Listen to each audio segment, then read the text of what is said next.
Aprender a catar vinos, hacer una ruta en bicicleta eléctrica entre viñedos y practicar inglés, todo junto. Y es posible en la zona catalana del Penedès. A esta actividad otoñal le han llamado burricleta, porque la bicicleta se añaden alforjas al estilo burro. Pedalada tras pedalada pasean entre las viñas con sus bicis eléctricas. Recorren los caminos del Penedès, comarca de vino. A cualquier nivel, sean niños, mayores, padres, pero también nos hace que nos concentremos más en el entorno y no tanto en el esfuerzo. No, ha estado muy bien porque, claro, en las subidas no te cansas ni nada con el motor, me ha gustado mucho. Su destino, esta bodega de producción 100% ecológica y biodinámica.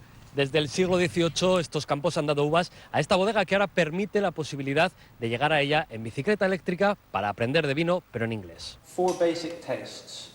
We have sweet. Andrew guía esta cata que se realiza en el idioma internacional del vino.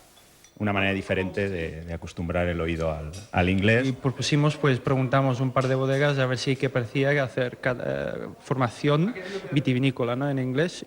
De parte de esto ya empezamos a formarnos nosotros.